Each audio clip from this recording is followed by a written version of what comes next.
Hello, hello. Ron Callis here with another episode of Automation Unplugged.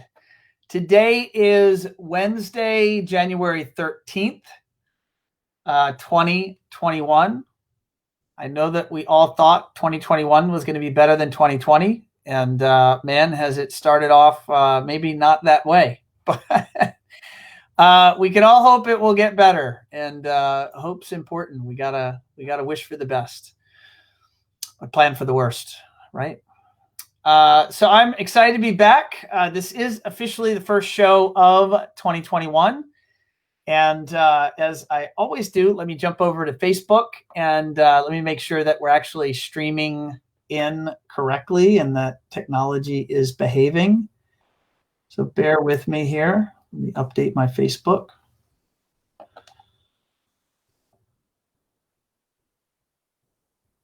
All right. I do think that we are live. So this is positive. We are here for show 153. And I have invited actually one of my longtime friends. She was a part of a business group. Maybe we'll even chat a little bit about that, called the Entrepreneur Organization, or called EO. And many years ago, I want to say back in 2011 or so, I was in a group called EO Accelerator. That was for businesses that were sub $1 million in revenue and were striving to grow their business and kind of learn some of the fundamentals. And so I was in that group with her, and you could think of it as we were in the same class. And we've maintained connection since that time. And she's a business owner, and she has since grown a really cool recruiting and consulting firm. And I know so many of you are in a stage of your business where you're growing, or maybe you're trying to handle or manage the peak demands on your business right now for growth. And so I thought it would be relevant to bring an expert in, and let's see if we can all learn from her. So here for show 153, I am bringing you Andrea Hoffer. She is the CEO at AHA Recruiting Experts. And let me go ahead and bring her in. So stand by. See if we get technology to behave. Andrea, how are you? Hi, Ron. I'm great. How are you? I'm super duper. I can't help but notice that, well, number one, thank you for coming on the show. Thank you. I'm really happy to be here. And I noticed as I was perusing your new website, which we'll show at the end, but you also do a podcast, or you started a podcast. Can you tell me about that? What led you to making that decision? Well, I like to share different things about recruiting and working with employees. So I actually started as a solo cast with no guests. And the first bunch of episodes is just me, but with different topics. And then I started to get bored of just listening to myself. So now I'm starting to have guests on to talk about other subjects, but all related to not just hiring, but keeping your employees. Got it. All right. So for our audience, by the way, if you're out there watching or listening, please drop a comment. I see we're already getting some likes and comments, or likes and what are those emojis? But if you would be so kind as to say hello, tell us where you're coming to us from. And certainly if you're tuning in and you have questions about hiring or recruiting or staffing or HR related things, certainly drop those comments or questions. And I see we already have Wes. He stopped in. He said, "Hey, Andrea, welcome to Automation Unplugged." So thank you. Thank you, Wes. I appreciate that. Andrea, tell us where you're coming to us from. Like, what part of the country are you in? And then maybe give us a high level, what is AHA Recruiting Experts? Sure. So I'm in your neck of the woods. I'm in Delray Beach, Florida. We were voted a few years ago the most fun town by Rand Travel. So I'm like, I did not know that. Now, is it still the most fun with COVID? Has that changed the engagement there? Yeah, it's, a lot of things have stopped, but I'll tell you, downtown Delray is always hopping. COVID's not going to change that. So if you, That's cool. For better or for worse, people are going to get out of their house and go have fun. Yes, exactly.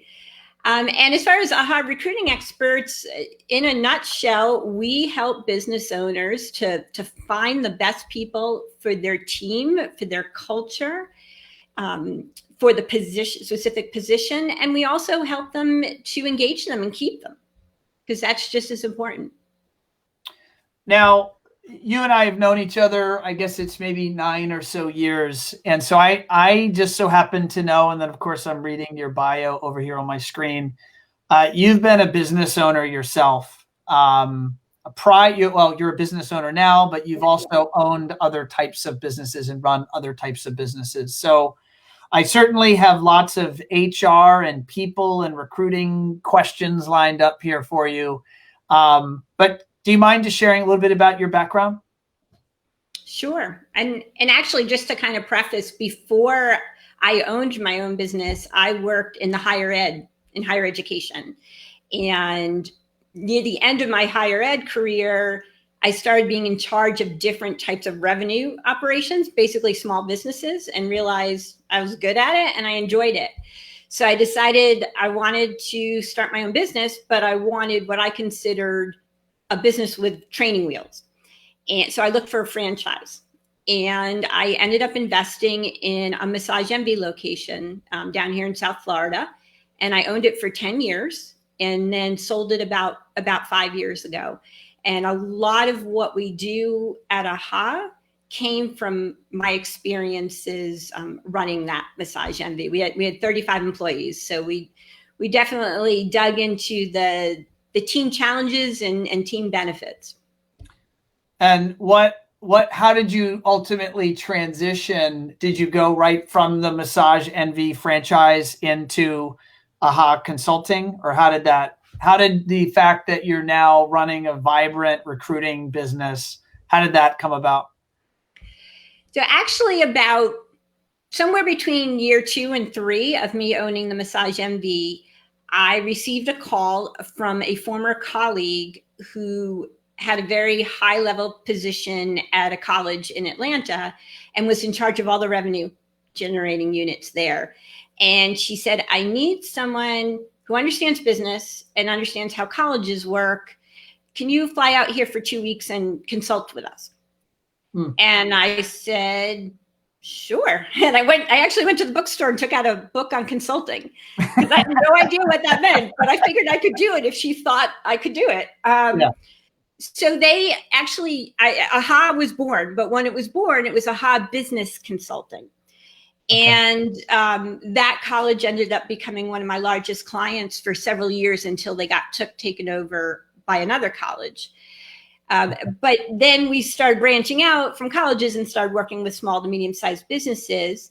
And so for the first half, we've been around a little over 10 years, the first half of AHA, we were AHA Business Consulting, where we mostly worked with businesses to help them with their team, to help the team members communicate more effectively, to teach them leadership skills, to help with their processes. And then somewhere along the line, some of our clients started asking, well, it's great that you help us with our team. Can you help us put the right team in those seats? And I said, well, we've been using some interesting techniques at my Massage Envy, because I had so many staffing problems in the beginning. And so I did a lot of research and tried different kind of unusual things that were really working. And I guess my clients started hearing about it. So we slowly started transitioning to offering recruiting services that were both coaching related and full service recruiting. And then really 2 years ago, we completely shift, where now 99% of what we offer is full service recruiting. Got it. And we changed our name then to AHA Recruiting Experts. You rebranded. Yeah, that makes sense. I'm just curious, this is what was 2020 like for your business? And I'm going to make an assumption. Some industries are doing really well, like our industry, and some industries are probably, certainly the opposite. What are you seeing? Well, I am very grateful and appreciative because in 2020, we grew just under 90% over 2019. And that was at a time when the recruitment industry specifically was laying off people, and because most industries were laying off, people weren't looking for outside recruiters. And so I can't tell you how grateful I am that we were able to grow. And we actually added 2 additional people to our team during 2020, and we're about to add 2 more. Wow. Hopefully this month, because we need it. You're not only recruiting for your clients, but for yourself. Exactly. That's an exciting place to be. It is. I'm going to make an assumption, and my audience, if you're listening live on the live video, or if you're listening on replay or through podcast, feel free to chime in on the comments or visit us on the webpage and put a comment. But I'm going to make an assumption that so many businesses in the custom integration world, which I've shared with you over several conversations, a little bit more about our industry and some of the challenges. These businesses are, in many cases, receiving peak levels of demand from consumers, right? People are, a number of our customers, maybe the majority, are on the residential construction side of the world versus as compared to the commercial construction side of the world. And so, consumers are spending money on their homes. They're remodeling their homes. They're doing that. Hell, all the home theaters around the country, not home theaters, all the theaters are closing down around the country. So if you want to watch first run movies, people are putting money in their homes. And so the demand is causing integrators to realize that their staff and their people are a bottleneck to growth. And so people are walking that fine line of, do they hire? How fast do they hire? And because they don't want to hire too much and then be overloaded with personnel if there's a pivot in the economy.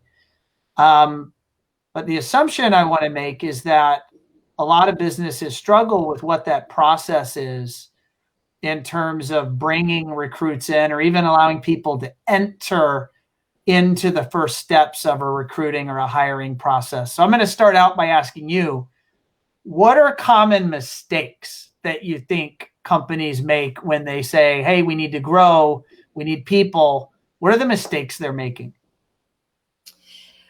One of the first mistakes is they know they need people, but they don't actually know specifically either what that position needs to do, what are the results they're looking for from that position, but also what are the success traits. That's sort of kind of one of our buzzwords in recruiter, but those characteristics that if you look at your current team and look at the people who are really successful in the positions, what do they live every day? How do they show up? Because if you want more of them, more of that trait, you need to really think about it and write it down. And then everything you do in that recruiting process, make sure you're bringing it back to it. And make sure they live your core values and are passionate about your company, not just need a job, but really want to join your company because of the culture that you have there. And so they often don't think about that. And then one of the things I see so often is they'll say, well, I need an office manager. So they'll Google some job posting from office manager, copy, paste it, maybe tweak it a little bit and throw it on Indeed or some job board.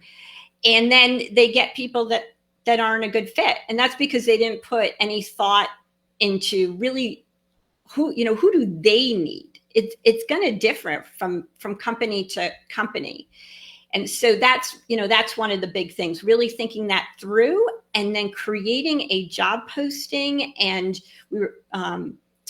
even more of an integrative site, some kind of website that really talks about who you are, videos of your employees, and so that the right candidates will connect with you before you even start talking with them. Is it bad? And if it's bad, I'm leading here. This is called a leading question. Mm-hmm. Is it bad that a company might post that position on Indeed or Craigslist or wherever they post it, And the request is that, hey, please submit your resume and we'll call you in for an interview. Is that the right process, or are there cases where that's the right process? And I'm asking that because I think I know of some of my customers that do that. And it makes me cringe thinking of going from resume to long, deep interview, because that just sounds like there's an opportunity there to waste so much time with the wrong people. So is it bad, and is there a better way or a different way? Okay, I'm not going to say anything's bad, but I am going to say there are definitely better practices and techniques. And it's not really helpful to you if you have them submit the resume through email. One, because you can easily miss it, and you want to make sure you respond to every single candidate, even if you're not interested in them. So you want to have it in some sort of automated system that it at least lets them know, hey, I got it and I appreciate it. And then you want to make sure you put something else on there that you know a little bit more about them. We usually will add one question because we still want to make it easy for the candidate. We want them to be able to go to a site from their smartphone and very easily apply. And then we have one question: why are you passionate about this position? And the candidates that put any sort of effort in, those are the ones we're going to move on to the next step. The ones that put NA, why bother reading the resume? Because they don't really care. Then what we typically like to do is then ask them for a video interview. And we use a special software called SparkHire. There are lots of them out there where you can actually program in. I wouldn't do more than 3 or 4 questions, but just to get to know them a little bit more. And they can, again, do it on their own time through their smartphone. And you can screen from there and then decide whether or not you want to spend more time with them and schedule a phone or Zoom interview. If I've never used SparkHire here at One Firefly, so this is in no way an advertisement for me for that, but it does sound interesting. What if you're watching the SparkHire submissions, what are you looking for? One, we're looking for some sort of effort, and that can be as basic as, are they sitting on their bed, laying back and just kind of like talking like they're talking to a friend at the end of the day?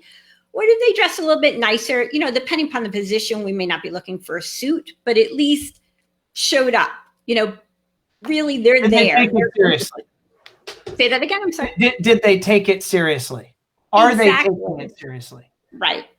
And we ask them again the passionate question, because now here's an opportunity for them to talk a little bit further. They've had more time to look up the company, and so hopefully the company has had some information out there about them, maybe some videos with their current team members about what it's like to work there. That's always a good thing to have available for the candidate. And so if they now are connecting to that, and they're connecting to say One Firefly, this is where I really want to work, and these are the reasons, and I see all these amazing things they're doing, and I love their team page. Well, okay, I'm going to keep listening. And then the second question we usually ask, and I think this is one, Ron, that you mentioned you use sometimes, is what are the top 3 things you're looking for in your next job? Mm-hmm. And you'll be amazed at how many candidates will say, well, I'm looking for being able to make my own schedule or work-life balance. Now, it's not to say we're going to pass over if they say work-life balance, but we really want to at least hear that as number 3. We want to hear some other things that are more important to them. And then the third question is, what do you know about our company? Or we might sometimes we'll change that up depending upon the position, but it's always interesting to hear, I don't really know anything about your company. I haven't had a chance to research it. Well, you were able to do this on your own time, so you should have had time to look it up. You actually threw a term at me that I didn't even know what the term was. What was that term again? Employer branding. Okay, so now that I'm going to start using that term. Here's what we surmised at One Firefly is we surmised that our culture is a core differentiator at One Firefly. We're proud of the culture that we've built, and that we want we find that if we can expose that culture to candidates, it's almost self-selecting. Exactly. And so by doing that, we went and actually worked as a project. It took a while, but we worked on our mission, vision, values, key differentiators. What is our plan for the upcoming years? Brought my leadership team. It was a lot of time and energy spent doing that. And then we wanted to present that to the world on our website. And I'm going to be honest, if my customers are listening, I didn't put it on my website because I thought my customers would look at it. I put it on my website because I wanted my future employees to look at it. I wanted my prospects, in terms of candidates, to know who and what we are. It's not that I didn't want my customers. I'm just not so convinced they would go there and look at it. Maybe they will, maybe they won't. But anybody looking to join a company, I'd like to think the employee that I would want to hire, I would want them to have spent time on my website. And when we looked at our website, we realized it was lacking that messaging. And so we took about a project in 6 months. It was quite a bit of meetings and design and deliberations. And we landed at what is now the About Us page on our website. We're very proud of it. How common do you find the companies you're in Great Gate? Because you're working with many companies in many different industries. You're not exclusive to any particular industry. How common do you find what companies present online as strong or effective company branding? And what do you do to, let's say people are listening and they go, shoot, I'm not branded very well, or I'm not putting that best image forward. What should they do? Okay, to answer your first question, it's much more common for us to find that they don't even have a career site. And sometimes clients or potential clients will call us and say, I need to fill 3 positions and I'm not getting anybody. And so the first thing I'll do is go to their website and I'll say, there's nothing on your website about you as an employer.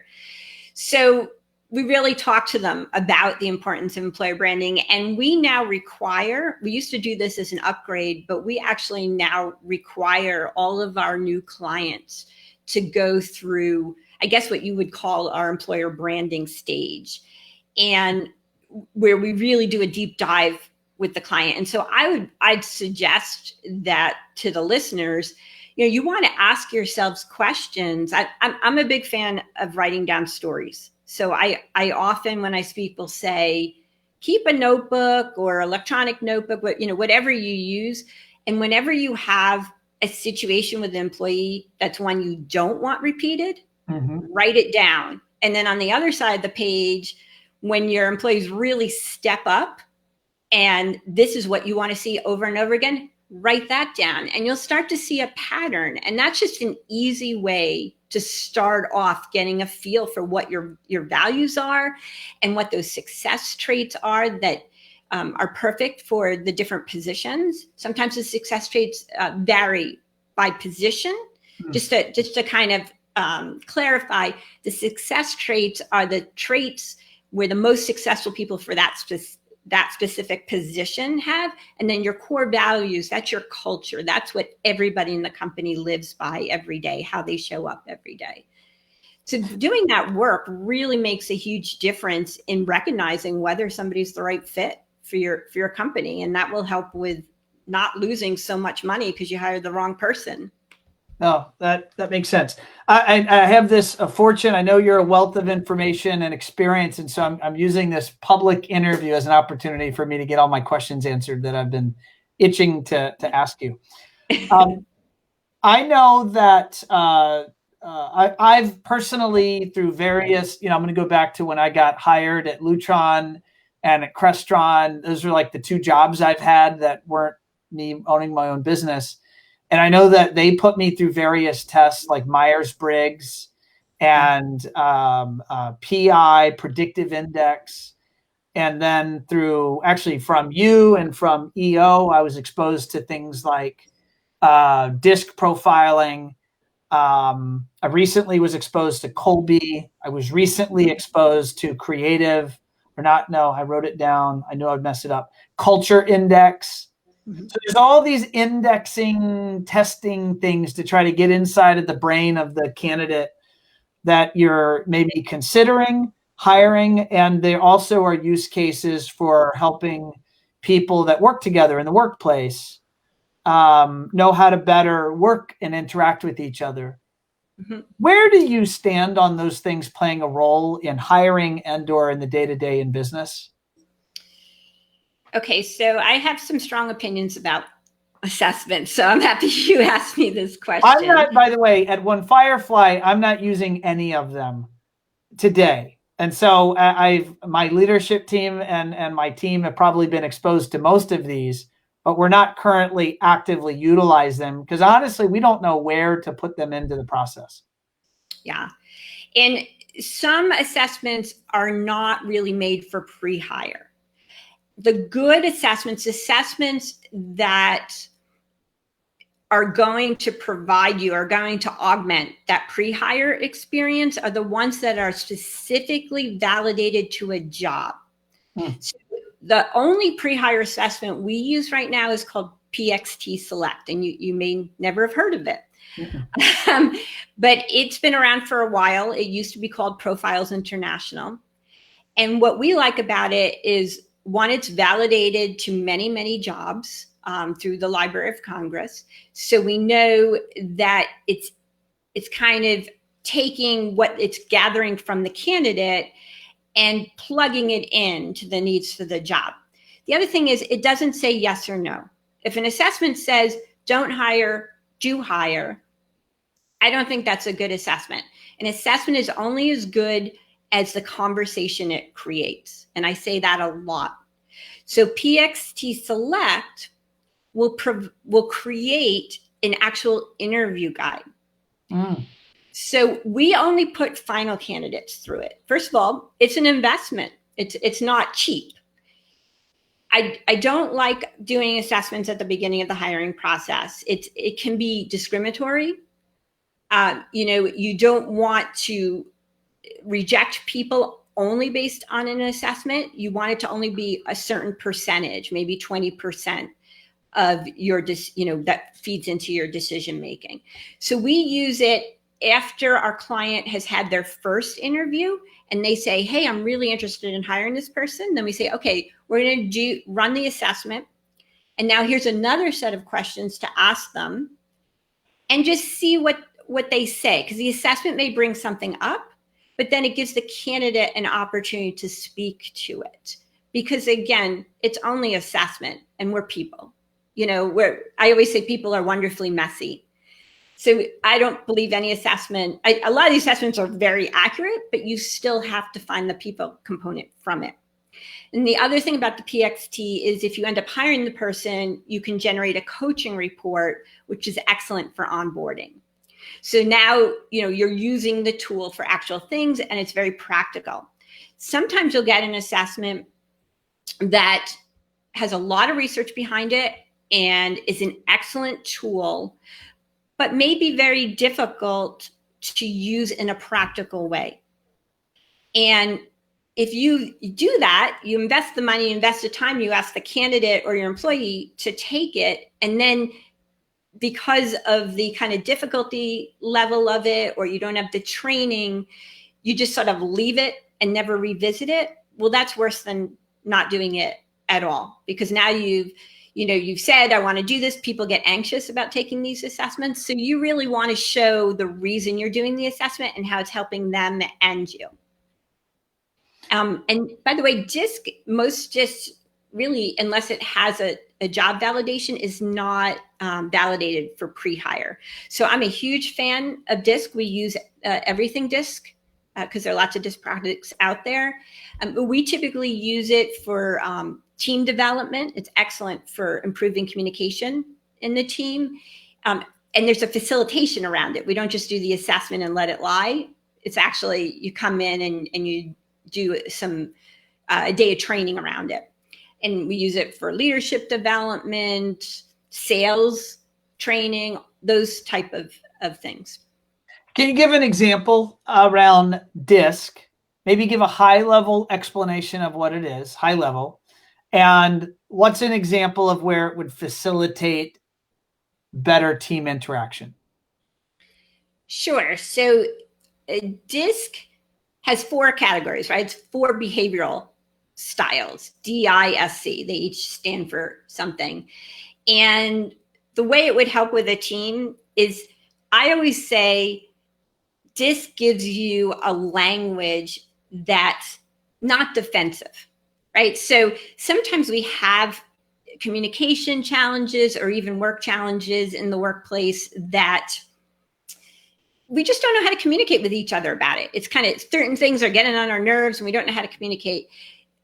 When you take the assessment, the exercises around it afterwards gives you a language to communicate with each other of what works for you and what doesn't work for you. So for example, just on a very simplistic level, some people are very, very fast paced. You know, they just go, go, go, go. And those people sometimes are not very detail oriented. D, you're talking about a pegged out D. Yes, yes. So we're talking DISC here. Yes, Yeah. very strong Ds can be very, you know, and I often see. I'm a pegged out D. Yes, I know. I've done DISC on you. I know. And I know I've known you for a while. And then you get the Cs, like me. I'm a very strong C. And I've had to learn, you know, over the years, because I chose to be a CEO and a business owner, I've had to learn to step outside of my comfort zone or my default zone, because the Cs are very detail oriented and analytical and a little slower pace. Yeah. And don't always take as many risks without thinking it through, you know, completely. And sometimes you have to move faster, especially if you're a business owner. So I'm kind of like the typical person who's pushed herself outside of her normal default zone. So it's great for training in that way too, for you to recognize, you know, what you're naturally good at and why the other side sometimes will be more beneficial to you in certain situations. And I would challenge, is there something to be said that if you have a team, I think I know this, but correct me if I'm wrong. If you have a team, it's healthy to have a combination of these, you know, in DISC language, D, I's, S, and C's, yes, that when you put them all together, the whole is stronger than any, you know, individual set of skills. Yes, I'll often show an organization, we do a DISC map and we put the dots of everybody on the team. And if everybody's falling in the D and there are just maybe two C's or 2 S's, often those S's or C's are the ones that feel left out and probably are going to leave. And then I'll ask, you know, the leadership, well, what's going to fall through the cracks if they leave? You know, so you want to have, like you said, a good number in every quadrant. And then some people are going to be close to the middle, which means they can adjust really well. And even if it's not their natural behavioral style, they can easily go to the opposite style and also speak that language. Yeah, I know for me as a leader at One Firefly, I found a tremendous amount of benefit and frankly ability to scale my business by balancing myself with people that are very different than me, that bring very different skill sets to the decision-making processes. I find that we make much better decisions. Mm-hmm. And I find the decisions that get made are executed at a much higher level when those other types of people are in that decision-making process and in the role of execution. So, and that took me some time of, you know, school of hard knocks to learn that. But I did learn that. Actually, we did a coaching session with you, about maybe 5-6 years ago or so. And that was one of those contributors for sure. Question for you, Andrea. When, like, you run a recruiting and a consulting agency, when is it right, if you have an opinion here, for someone to do it themselves and to refine what they're doing versus to engaging someone like yourself? That's an interesting question. I think a lot of it has to do with the capacity of the person who's going to do the hiring. So if the CEO's doing the hiring right now and it's taking away from sales and other things to grow the business, then they may find it easier to outsource to the experts.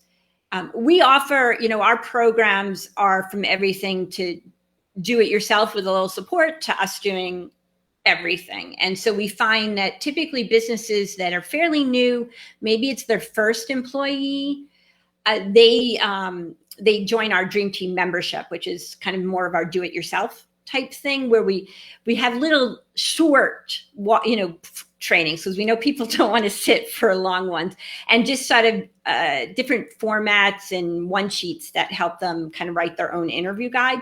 And even that little bit can be a tremendous help to somebody. And then once they get to the point where they could be excellent interviewers and excellent recruiters. I mean, we have some clients who are very good at hiring. They just don't have the time to do it anymore. So that's why they outsource it to us. So I think you kind of have to know where you're at with your company. And if recruiting is, a major priority for you and getting the right people, then it might be time to outsource. How does a business typically pay for that? And I know I'm going to tell you what I think I know, which I think I know is you pay a recruiter when they find you somebody, and I think you pay what might be perceived as a lot of money. I'm just talking to my listeners, and I know I've had conversations with them, but I want to say I know there's different business models, and I want to say yours is also different again. So what's normal out there? If people seek help with you or others, what are they going to encounter? So traditional recruiter, you typically don't pay until you hire somebody they gave you. And those fees usually will range, depending upon the industry, anywhere from 15% of annual salary to most likely more on the 25% of annual salary. And that can really add up, and it's a big fee at the end. And what you usually receive, and I'm sort of just talking from what I've heard from my clients. Those numbers align with what I've heard out there for sure. But what I wanted to show the difference of is they typically don't do a deep level of screening or even do any sort of employer branding screening. So it's very much button seat. If they're going to try and, depending upon the recruiter, they're going to try to find you the right fit. But it's very much a high volume type business. When I changed my company to be recruiting, I made the decision that I did not want to do the traditional recruitment model. I didn't think it worked for businesses. It didn't work for me because I didn't want to do high volume with just butts and seats. I wanted to help the employer, from helping with that employer branding we were talking about and helping them get a feel for who they really need, and do a very high level of coaching along the way. So we're still doing the complete outsourced recruiting, but we're very high touch all the way through, so that they never feel alone. So we don't charge placement fees. We have a month, depending upon the level of service, we charge a monthly fee, and it's month to month. A lot of our clients will stay with us for years, paying, because they have regular recruiting.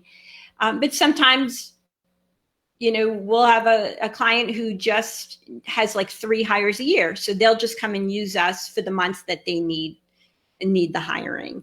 And we find it works much better for our clients and for us. We enjoy it that way. More stable cash flow for sure, which is it's more stable cash flow. It is lower when you think about it, because we're not getting those big 25,000 at a shop, but it works out in the end still. And it makes our focus on helping the client get the right candidate and helping the candidate get the, go with the right company as well. And that way, my recruiters, they're not bonused based on placements. They make us salaried members of your team. Yeah. No, that makes sense. I want to share, I'm going to make sure I do this correctly here. I want to share your website with our audience. And I'm going to scroll. By the way, congratulations on the beautiful new website. And for those listening, no, I did not design it. And this is not a self-serving plug here, but no, it looks very nice. Thank you. And I noticed you had this process down here on the home page. And by the way, I'm also going to do this for you, Andrea. I'm going to put that across. So for those that are listening, you don't see this, but I'm putting across the bottom of the screen a crawler with the recruitingexperts.com URL. So folks, watching can see that. But can you take us through a high level, the process that you go through for businesses to, ultimately help place people? Sure. So first we really need to find out what is the end goal. Are they looking to fill one high level position, or do they have ongoing recruitment needs? Because we work with companies who, like Cold Stone Creamery down here, we work with a multi-unit franchisee. We've been working with them for 5 years. And so we help everywhere from crew level positions all the way to management. So that helps give us a feel. But really all clients, no matter what their goals are, we're going to first jump into why would people want to come to work for you? And also, who are you looking for? So those success traits and those core values that we talked about. So if they don't have those things written down through interactions with you, you help elicit those details, which you need in order to go find the right people that are a good fit. Exactly. So we are going to make them do a little bit of work, but we try to make it as fun as possible. We do it in different ways through surveys, but then we also have sort of a 2-hour kickoff. I know it sounds like a long time, but we get a lot of information from that kickoff. Hey, a website kickoff with me is 3 hours. So, so there you go. A kickoff to do some good hiring of 2 hours shouldn't sound so bad. And so after you do that, what are you doing all of the steps, and are you interviewing everyone, or are you handing candidates over to them to interview? Like what role are you playing? So my team, not always me personally, but my team, so the recruiters on my team will get assigned different projects, and they'll be in with the client from the kickoff. So they're hearing everything. So we design a landing page for them just for the job and the career site. And it's built on a recruitment software. So it makes it very easy to share in social media. And then we go out and we develop a recruitment marketing plan on how we can generate and get a pipeline of candidates. And we also do what we call reaches. It's called sourcing in the industry, where we go depending upon what type of job. We know different places to go to reach out to people and ask them if they're interested. 9 times out of 10, that's how we end up filling the job, depending upon the industry and the level. And we do what we talked about earlier. I mean, we have them go through the process of answering why are you passionate, and do the video, and then do a phone interview with us. And we even do reference checks. And from there, I mean, we take everything together that we've learned about the candidate, and we review it with the client and see if they want to meet with the candidate. And if they do, we facilitate that. So we're with them all the way to the end. Got it. No, and can you take on more work, or are you guys at capacity? Where are you guys at?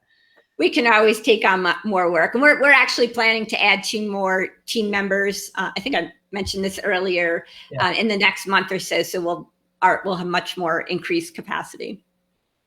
Awesome.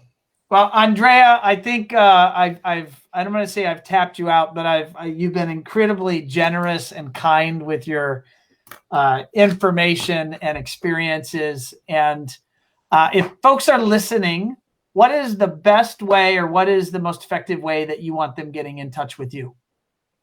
They can either go to my website, like you shared earlier, the www.aharecruitingexperts.com, or they can drop me an email at Andrea, ANDREA, at aharecruitingexperts.com.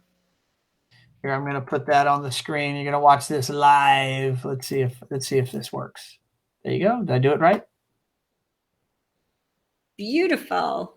Here we go. So I put that on the screen. So Andrea, making sure I spelled everything correctly, Andrea at aharecruiting.com. Looks correct. Awesome. Well, Andrea, it was a pleasure to have you on the show. This is episode, I've been doing this now since April of 2017. And this is officially show number 1 of 2021, and it's show 153. So thanks for coming on the show. Thank you. I'm honored to be the first one of the year. Awesome. We'll talk soon. Thank you so much. Okay. Bye.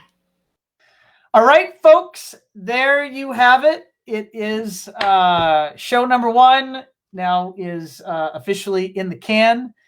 And we'll get this cut and out onto the podcast platform. If you have not already, please subscribe to the podcast. Just go out to your favorite platform, search for Automation Unplugged if you want to listen to this, maybe while you're in commute or out on a job site. Or if you're like me and you're trying to exercise, I try to get a little walk in every morning. And that's where I consume all of my podcasts. But definitely check us out in that regard. And on that note, I hope you all have a safe and happy rest of your weekend, or rest of your week and weekend. And if you want to talk to us directly, certainly go to our website, give us a call, and both my team and I would be happy to engage. So I will see you guys next time. See you next week. Thanks, everyone.